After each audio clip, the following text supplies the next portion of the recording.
हर एक पॉइंट को, हर एक चैप्टर को समझते हुए चलेंगे डायग्राम्स के साथ। आप सभी को ही पता होगा कि तुम्हारी बॉडी को जो कंट्रोल करने वाला सिस्टम है, जो चला रहा होगा, that is nervous system. Function of body, चाहे वो छोटे से छोटा हो या बड़े से बड़ा हो। Hello everyone, welcome back to the pharmacy India plus. आज इस क्लास के अंदर हम लोग स्टार्ट करने जा रहे हैं सेकेंड सेमेस्टर का, जो बहुत ही इम्पॉर्टेंट आप कह सकते हैं सब्जेक्ट है, ह्यूमन एनाटॉमी एंड फिजियोलॉजी, जिसके पार्ट 1 से हम लोग डिस्कस करेंगे। हर एक पॉइंट को, हर एक चैप्टर को समझते हुए चलेंगे डायग्राम्स के साथ। तो आज इस क्लास में यूनिट 1 हम लोग शुरू करने वाले हैं, जिसका नाम है नर्वस सिस्टम।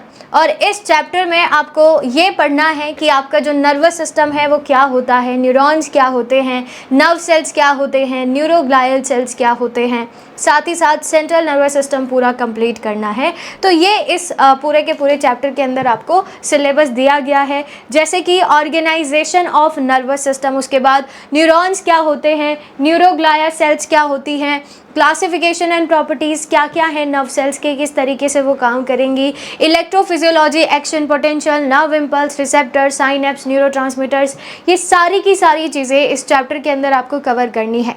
और इसी में ही है सेंट्रल नर्वस सिस्टम, जिसके अंदर सब कुछ है, ब्रेन, स्पाइनल कॉर्ड, मेनिंजेस, उसके बाद वेंट्रिकल्स क्या होते हैं, CSF क्या है।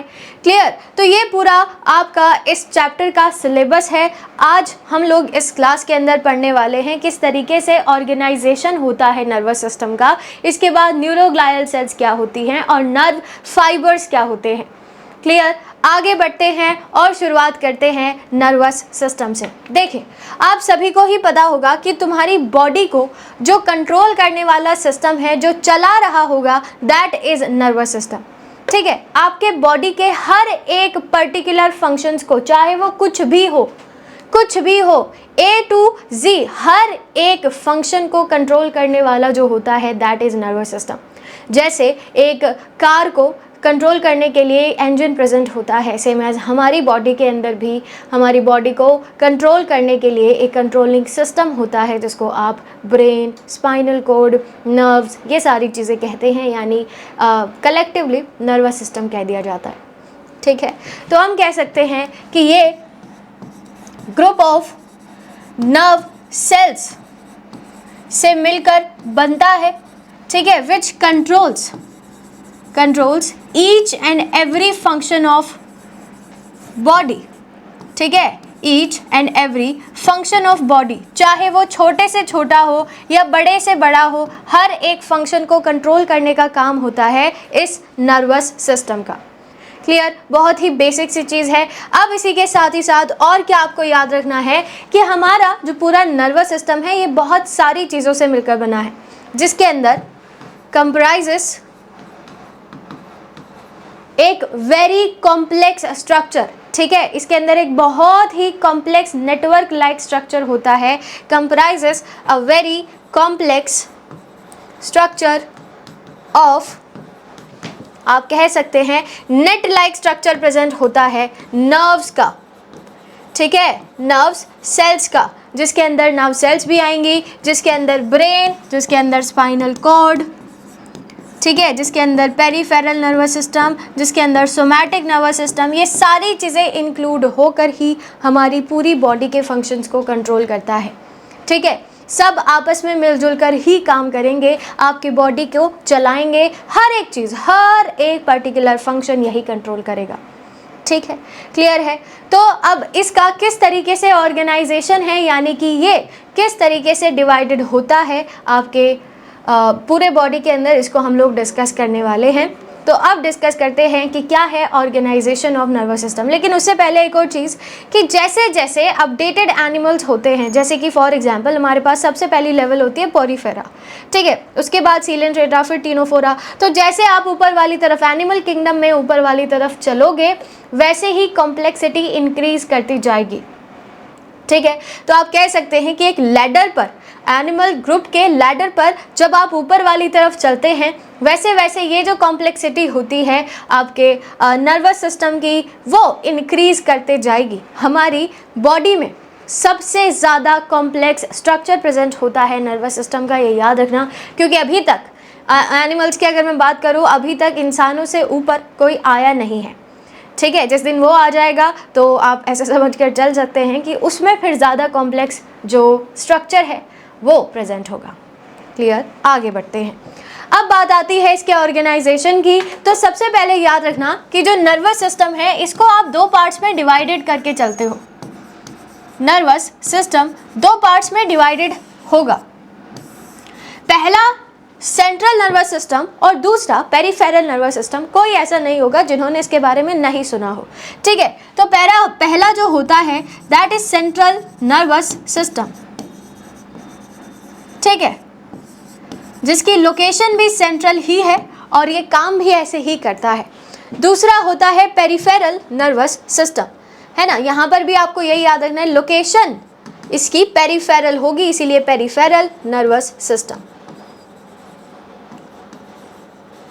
क्लियर, चलो अब इसके बाद आगे बढ़ते हैं। सेंट्रल नर्वस सिस्टम दो चीज़ों से मिलकर बनता है। पहला है हमारे पास ब्रेन और दूसरा होता है स्पाइनल कॉर्ड। क्लियर, ब्रेन और स्पाइनल कॉर्ड। अब ब्रेन का फर्दर डिवीजन होगा fore brain, mid brain, hind brain के अंदर। फोर ब्रेन के भी 3 पार्ट्स, मिड ब्रेन के भी बहुत सारे पार्ट, हाइंड ब्रेन के भी पार्ट्स। तो वो हम लोग सेंट्रल नर्वस सिस्टम जब मैं पढ़ाऊंगी तब हम लोग डिस्कस करेंगे, ठीक। अभी बेसिक सी बात करने वाले नर्वस सिस्टम का इंट्रोडक्शन।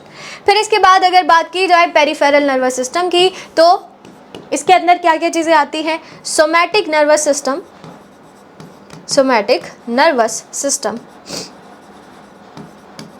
और दूसरा यहाँ पर होता है autonomic nervous system. Clear, autonomic nervous system. Somatic nervous system के फर्दर टाइप्स नहीं होते हैं, लेकिन autonomic nervous system further divisible होता है दो पार्ट्स में, दो नहीं 3। पहला सिंपैथेटिक नर्वस सिस्टम, दूसरा होता है पैरासिम्पैथेटिक नर्वस सिस्टम, ठीक है, और तीसरा होता है एंट्रिक नर्वस सिस्टम। तो ये आपके पास पूरा ऑर्गेनाइजेशन है नर्वस सिस्टम का। इतने पार्ट्स में ये डिवाइडेड होगा, इन सारी चीज़ों से मिलकर हमारी बॉडी कंट्रोल होती है, ठीक है। अब आप खुद ही सोचिए, मान लीजिए कि मुझे कुछ भी काम करना है, कुछ भी मुझे काम करना है, तो काम करने के लिए मेरे पास एक सिग्नल आता है ना। ये सिग्नल भेजने का काम होता है ब्रेन का। ब्रेन ही पहले सिग्नल न्यूरॉन्स की हेल्प से भेजेगा और जो जिस भी पर्टिकुलर ऑर्गन, टिश्यू या सेल कहीं भी आपको काम करवाना है वो सब काम आपके हो जाते हैं। लेकिन जब तक ये सिग्नल नहीं आएगा तब तक आप कुछ काम भी नहीं कर पाओगे, है ना। जैसे कि मान लो मुझे कि एक लोकेशन से मुझे दूसरी लोकेशन पर जाना है, ठीक है। अब मुझे वहाँ तक जाने का रास्ता भी पता होना चाहिए, ठीक है। मुझे ये भी पता होना चाहिए कि अगर रास्ता नहीं पता है तो किस तरीके से जाना है, या कुछ भी है, मुझे अगर काम करना है तो मुझे उसका तरीका पता होना चाहिए। मुझे अगर ये उठाना है तो मुझे इसको पता होना चाहिए कि कहाँ पर रखा हुआ है। ये दिस इज़ कॉल्ड प्रिसीजन, ठीक है। तो मुझे ये उठाने में आसानी होगी। अगर मुझे यही नहीं पता होगा कि किस तरीके से इसको उठाना है तो मैं ऐसे करती रह जाऊँगी। समझ पा रहे हो जो मैं कहना चाह रही हूँ। तो ये सारे के सारे काम जो होता है ये सब कुछ आपका नर्वस सिस्टम ही आपसे करवा रहा होगा। मतलब हम लोग कह सकते हैं आसान भाषा में कि आप अपने नर्वस सिस्टम के इशारों पर नाच रहे हैं, ठीक है। चलिए आगे बढ़ते हैं। अब बात करते हैं नर्वस सिस्टम के स्ट्रक्चरल एंड फंक्शनल यूनिट के बारे में, जो कि है न्यूरॉन, ठीक है। आप सभी लोगों ने सुना होगा इसके बारे में, मैं स्ट्रक्चर, टाइप सब कुछ बताऊंगी। चलिए, न्यूरॉन है structural and functional unit of, structural and functional unit of nervous system, ठीक है, यूनिट ऑफ नर्वस सिस्टम, क्योंकि यही है जो सिग्नल्स को एक जगह से दूसरी जगह भेजने के लिए रिस्पॉन्सिबल होगा। अब जैसे फॉर एग्जाम्पल मुझे अपने हाथ से आपके ब्रेन तक कोई भी इंफॉर्मेशन पहुंचानी है ना। जैसे मान लो ये मेरा हाथ है और ये मेरा ब्रेन है, तो यहाँ से यहाँ तक मुझे कोई इन्फॉर्मेशन पहुँचानी है। अब ये हाथ खुद चल के तो यहाँ जाएगा नहीं, है ना। ये हाथ खुद तो यहाँ चल के जाएगा नहीं, अंदर से ही कुछ ना कुछ ऐसा हो रहा होगा तो जिसके थ्रू मैसेजेस ट्रांसफ़र होते हैं। यानी मान लीजिए कि मेरा हाथ जल रहा है, ये इन्फॉर्मेशन ब्रेन तक लेकर जाना। और हाथ हटाना है तो ये इन्फॉर्मेशन ब्रेन से वापस हाथ तक लेकर जाना, ये जो काम हो रहा होगा ये सब न्यूरॉन्स की हेल्प से हो रहा होगा। ठीक है, न्यूरॉन्स या फिर नर्व सेल, कहीं भी आपने नर्व सेल पढ़ा हो तो ऐसे घबरा मत जाना कि नर्व सेल क्या है, वही है। ठीक है, नर्व सेल लॉन्गेस्ट सेल की कैटेगरी के अंदर आता है। क्लियर, चलो तो ये तो समझ में आ गया आपको कि न्यूरॉन्स काम कैसे करते हैं। अब इसके कुछ टाइप्स के बारे में बात कर लेते हैं एंड देन इसके स्ट्रक्चर के बारे में बात करेंगे। सबसे पहले अगर देखा जाए तो जो न्यूरॉन है ये बेसिकली 3 प्रकार के होते हैं। ठीक है, जिसमें से सबसे पहला आप याद रखिए मोटर न्यूरॉन, या फिर इसी का ही दूसरा नाम है इफरेंट न्यूरॉन। दूसरा होता है सेंसरी, या फिर इसी का ही दूसरा नाम है एफरेंट न्यूरॉन। और तीसरा होता है इंटर न्यूरॉन। ये 3 प्रकार के न्यूरॉन हैं। अब ध्यान से सुनना कि इनके फंक्शंस क्या क्या होते हैं। सबसे पहले अगर बात की जाए मोटर न्यूरॉन के बारे में, चलो मोटर छोड़ो, पहले हम सेंसरी के बारे में बात करते हैं। सेंसरी न्यूरॉन के बारे में अगर बात की जाए तो ये क्या काम करेगा, चलिए मानकर चलिए फॉर एग्जाम्पल, ठीक है, तभी आपको ये सारी चीज़ें समझ में आ जाएगी अगर एग्जाम्पल से याद रखोगे। मान लो कि मतलब जलने का एग्जाम्पल लेते हैं। मान लीजिए कि आपने गर्म पैन टच कर लिया है। ठीक है, अब गर्म पैन टच करने के बाद आपका हाथ जलेगा, ऑब्वियसली बात है। तो वो जो हाथ जल रहा है, इस इंफॉर्मेशन को ब्रेन तक लेकर जाने का काम, यानी रिसेप्टर से कोई भी मैसेज उठाकर सेंस ऑर्गन से, सेंस ऑर्गन कुछ भी हो सकता है, आपकी आंखें, आपके कान, आपकी नाक, आपके टंग, आपके स्किन, कुछ भी हो सकता है। ठीक है, तो इनमें से किसी भी एक जगह से इंफॉर्मेशन को आपके ब्रेन तक या फिर नर्वस सिस्टम तक पहुंचाने का काम सेंसरी या फिर एफरेंट न्यूरॉन का होगा। ठीक है, तो क्या मैं कह सकती हूँ सेंसरी ऑर्गन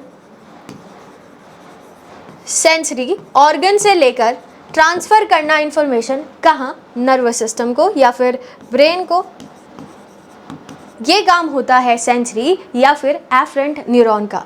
ठीक है, यहाँ से मैसेजेस को ट्रांसफ़र किया जाता है। क्लियर, चलिए इतना आपको समझ में आ गया। अब ब्रेन ही तो आपको बताएगा, है ना। ब्रेन अगर कहेगा कि हाथ लगाए रखो तो तुम लगाए रखोगे, लेकिन अगर ब्रेन कहेगा कि पागल हाथ जल रहा है तो हाथ हटा ले भाई, ठीक है, तो तुम हाथ हटा लोगे। तो ये जो रिएक्शन आया है, हर एक एक्शन का ये एक्शन था, अब तुम्हें रिएक्शन देना है।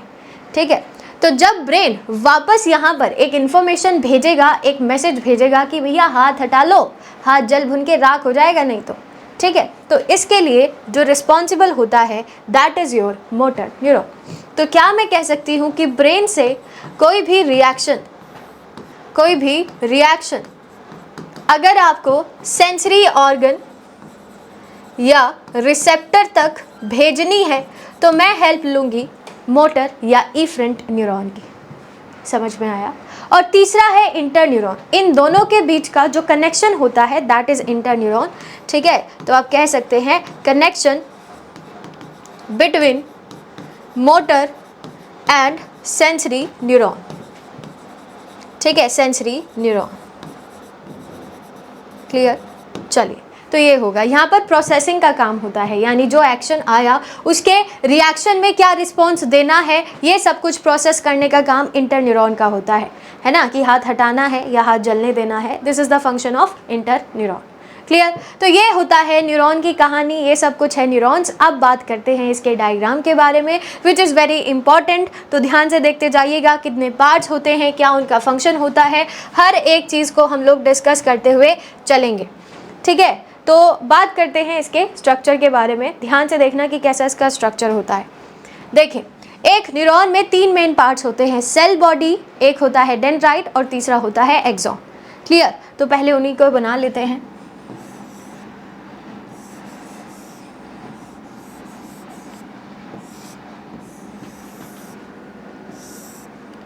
कुछ इस तरीके का स्ट्रक्चर होता है न्यूरॉन का। यहाँ पर ये सब कुछ प्रेजेंट होगा।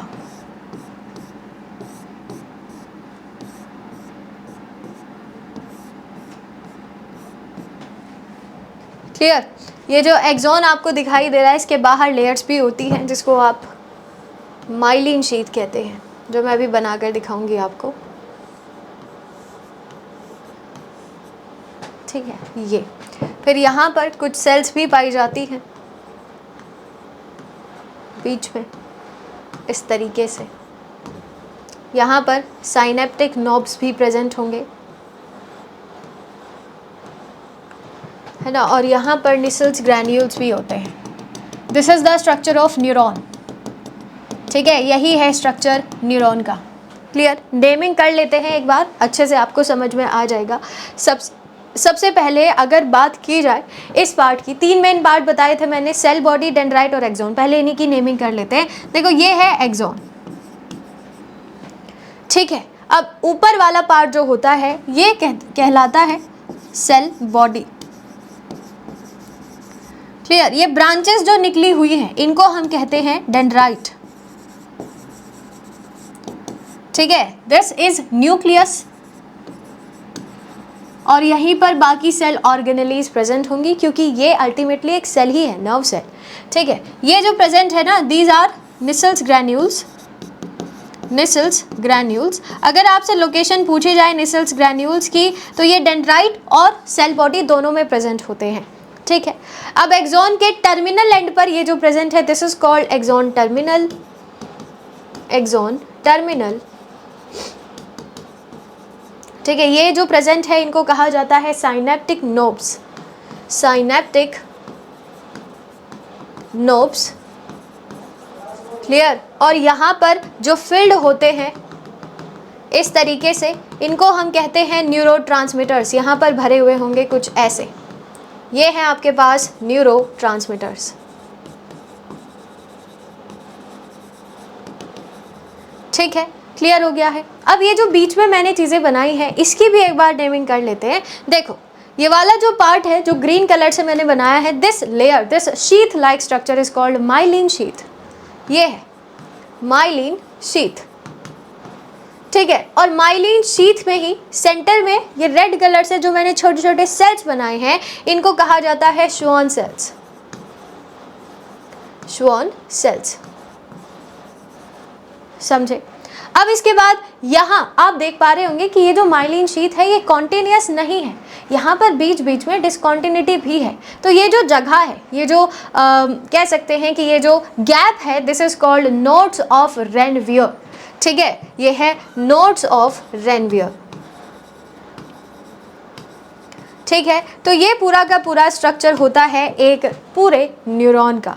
क्लियर। अब देखिए हर एक पार्ट का मैं फंक्शन आपको यहीं पर ही बता देती हूँ। जैसे देखो आपको इतना तो पता ही होगा कि इसका मेन फंक्शन क्या होता है, एक न्यूरॉन दूसरे न्यूरॉन को मैसेजेस आगे की तरफ ट्रांसमिट करता है। ठीक है, तो डेंड्राइट पर रिसेप्टर्स प्रेजेंट होते हैं फॉर रिस्पेक्टिव न्यूरोट्रांसमीटर। यहाँ से आने के बाद डेंड्राइट उनको पकड़ता है, तो इसका काम है रिसेप्टर प्रेजेंट रखना ताकि जो न्यूरोट्रांसमीटर्स है वो आकर आराम से वहाँ पर बाइंड कर जाए। फिर यही इन्फॉर्मेशन सेल बॉडी के पास पहुंचेगी, आगे की तरफ वो ट्रांसमिट होंगे। फिर ये जो माइलिन शीथ है, श्वान सेल्स है, नॉट्स ऑफ रेनवियर है, इनका काम होता है सोल्टेटरी प्रोसेस करना, जिसकी हेल्प से जो मैसेजेस है वो आगे जल्दी से जल्दी जा पाते हैं। ठीक है, फिर इसके बाद ये जो पार्ट है यहाँ पर आपका इलेक्ट्रिकल इम्पल्सेस और जो केमिकल इम्पल्सेस है वो होती हैं, न्यूरोट्रांसमीटर्स रिलीज होंगे, आगे की तरफ बाइंड कर जाएंगे, डेंड्राइट पर रिसेप्टर्स जो होंगे, इस तरीके से ये पूरा प्रोसेस करते ही रहते हैं। ठीक है, समझ में आया? This is the total structure and functions and properties of neuron. I hope आपको क्लियर हो गया होगा कि न्यूरॉन क्या होता है। आगे बढ़ते हैं, नेक्स्ट हमारे पास है न्यूरोग्लाया, या इसको आप न्यूरोग्लायल भी कहते हैं, न्यूरोग्लायल सेल्स। ठीक है, चलो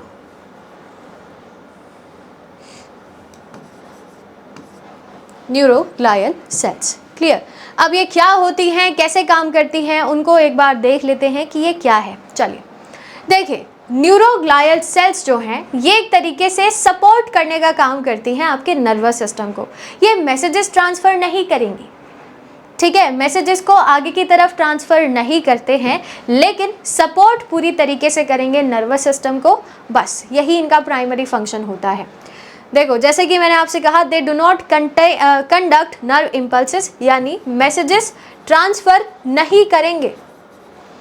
ठीक है, मैसेजेस को यहाँ से ट्रांसफ़र नहीं किया जाता है। लेकिन इसके अलावा भी तो और भी फंक्शंस होते हैं, जैसे सपोर्ट करना, प्रोटेक्शन प्रोवाइड करना। अब जो नर्व सेल्स काम कर रही हैं तो उनको न्यूट्रिशन भी चाहिए, न्यूट्रिशन प्रोवाइड करने का काम इसका होता है, इंसुलेशन का काम इसका होता है। These are the main functions of neuroglial cells. Clear. इसका कुछ क्लासिफिकेशन है जो हमको थोड़ा डिटेल में समझना है।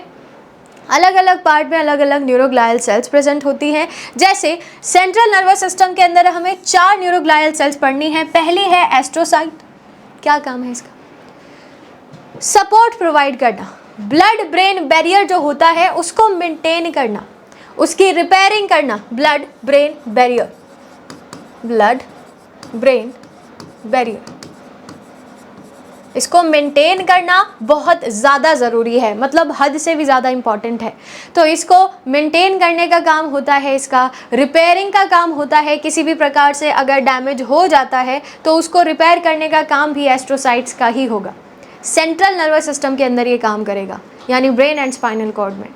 दूसरी हमारे पास है ओलिगोडेंड्रोसाइट, नाम आप लोगों ने सुना होगा। इसका मेन काम होता है माइलिन शीथ जो होती है ना, उसको बनाने का। ठीक है, सीएनएस के अंदर जो माइलिन शीथ होती है, अभी बनाकर दिखाइए, देखो ये वाली, इनको बनाने का काम होता है ओलिगोडेंड्रोसाइट्स का। ओलिगोडेंड्रोसाइट्स क्या है ये एक प्रकार की ग्लायल सेल्स है। किस में काम करती है? Central nervous system. ठीक है, पीएनएस के अंदर नहीं होगी, सिर्फ सीएनएस सेंट्रल नर्वस सिस्टम के अंदर होती है। थर्ड जो हमारे पास है दैट इज माइक्रोग्लाया, जो कि फेगोसाइटोसिस का काम करती है, यानी कि एक तरीके से प्रोटेक्शन प्रोवाइड कर रहा होगा। बाहर से अगर कोई भी बैक्टीरियाज वगैरह आएंगे तो उनको एनगल्फ करने का काम होता है माइक्रोग्लाया का। ठीक है, बैक्टीरिया को एनगल्फ करना, एनगल्फ, दिस इज फेगोसाइटोसिस, यानी ये इम्यून डिफेंस करने का काम करती है। फिर है सीएनएस के अंदर लास्ट एपिडाइमल सेल्स, जो कि लाइन करती हैं वेंट्रिकल्स को चारों तरफ से। What is ventricle? फैक्ट्रीज जहाँ पर सीएसएफ का फॉर्मेशन होता है। सेरिब्रोस्पाइनल फ्लूइड, ब्रेन में 4 वेंट्रिकल्स प्रेजेंट होते हैं। ठीक है, और उनका काम होता है सीएसएफ बनाने का। तो यही इसका प्राइमरी फंक्शन होता है एपिडाइमल सेल्स का। चलो नेक्स्ट, पेरिफेरल नर्वस सिस्टम के अंदर 2 चीज़ याद रखिए, एक तो बनाकर दिखा दी मैंने आपको, श्वान सेल्स, दूसरी होती हैं सैटेलाइट सेल्स। पहले बात करें श्वान सेल्स की, तो माइलिनेटेड पीएनएस एक्सॉन्स में ये प्रेजेंट होते हैं। ये देखो, यहाँ देख लो। ठीक है, मान लीजिए कि ये न्यूरॉन पीएनएस के अंदर प्रेजेंट है, तो पेरिफेरल नर्वस सिस्टम, वहाँ पर जो माइलिन शीथ होती है, यहाँ पर ये जो सेल्स लाइक स्ट्रक्चर है जिनको आप श्वान सेल्स कहते हैं, ये प्रेजेंट होंगे। ठीक है, और इनका जो प्राइमरी फंक्शन होता है, अभी मैंने बताया था, रीजेनरेशन में हेल्प करेंगे या आगे की तरफ कंडक्शन में मदद करते हैं। ठीक है, सिर्फ हेल्प करेंगे, सपोर्ट करेंगे, खुद नहीं करते हैं सारे काम। ठीक है, इन सबका काम होता है सपोर्ट प्रोवाइड करना, समझे। चलो, पीएनएस के अंदर दूसरा मैंने आपको बताया था सैटेलाइट सेल्स, जो कि न्यूरॉन को सपोर्ट करेंगे, बाकी यही इनका प्राइमरी फंक्शन। चलिए, तो these are the different types of neuroglial cells जहाँ पर वो प्रेजेंट होती हैं और उनका जो पर्टिकुलर फंक्शन है। ठीक है, इजी है, बहुत डिफ़िकल्ट नहीं है। और इसके बाद हम लोग डिस्कस करने वाले हैं एक बहुत important cheese, that is nerve fibre. ठीक है, अब जैसे आपने पढ़ा न्यूरॉन, ठीक है, तो न्यूरॉन के अंदर आपने देखा होगा myelin sheath, notes of Ranvier, ठीक है, और एपेंडाइमल सेल्स, और क्या बताया मैंने, श्वान सेल्स। तो ये वाला जो पार्ट होता है ये नर्व फाइबर की कैटेगरी के अंदर आता है। ठीक है, ये सब नर्व फाइबर की कैटेगरी के अंदर आते हैं। मैं अभी स्ट्रक्चर पहले दिखाई देती हूँ आपको। ये देखो, ये है नर्व फाइबर, ये बीच में एक्सॉन है।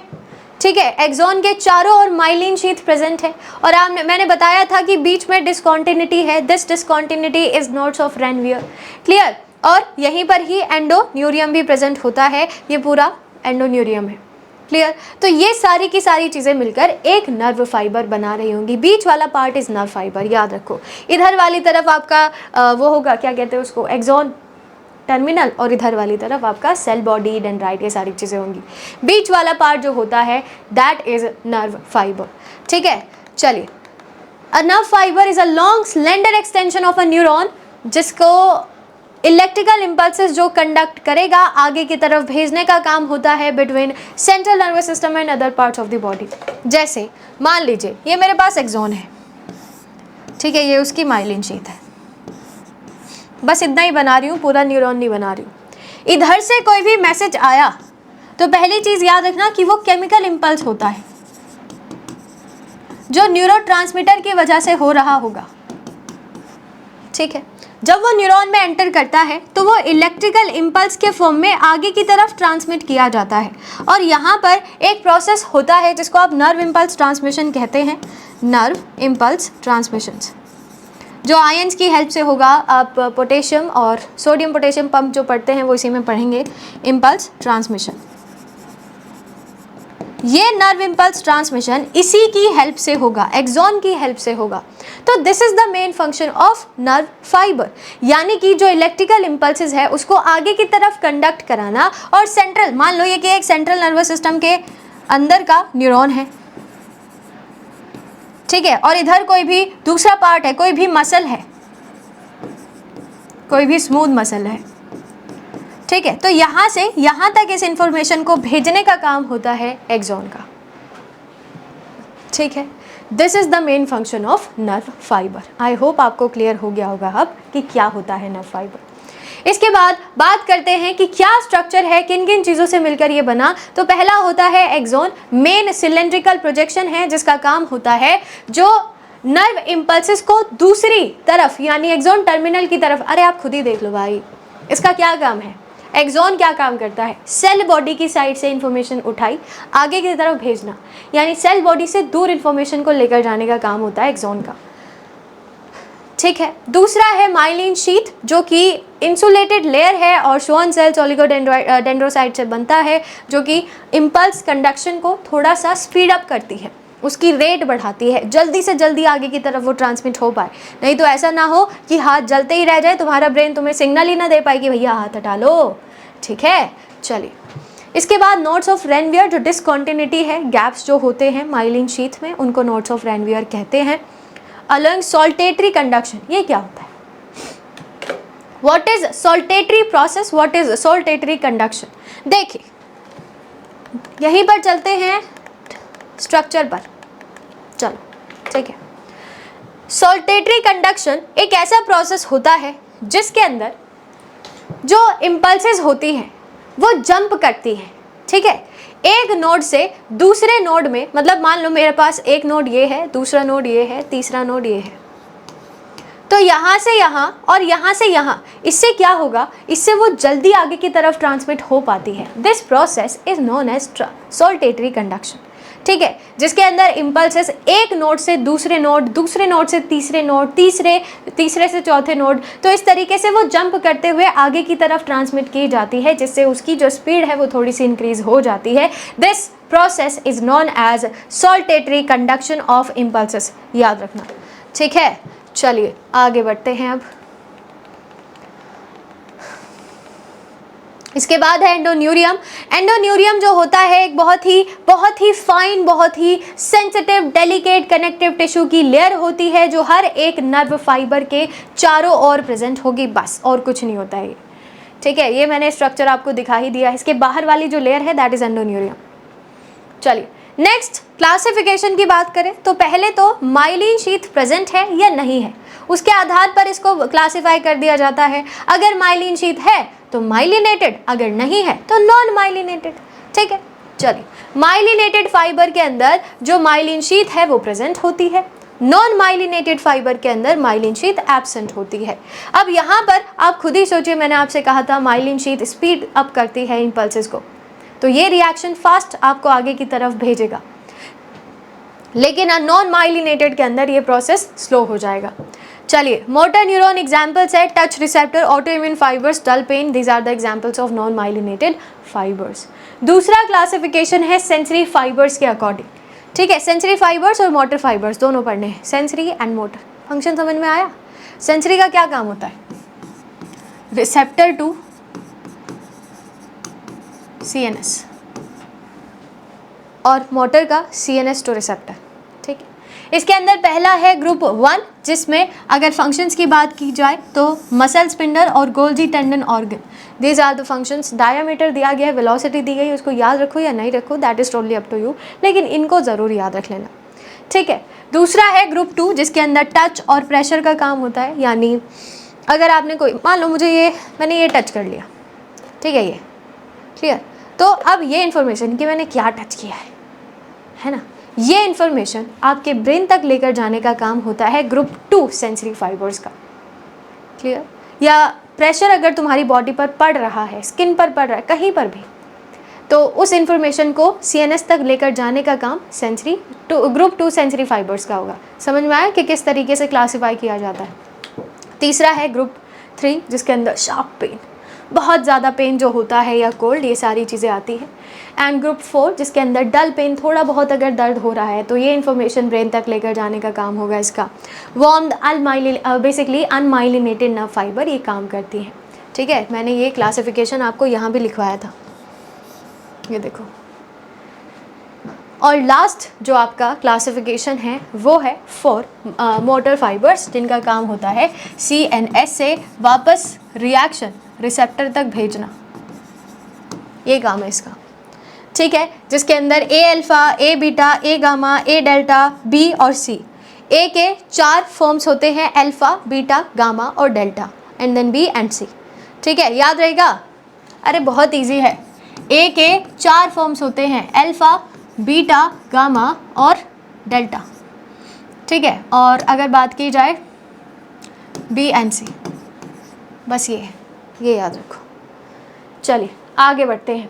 इसके बाद A अल्फा की बात करें तो ये स्केलेटल मसल कॉन्ट्रैक्शन कराता है।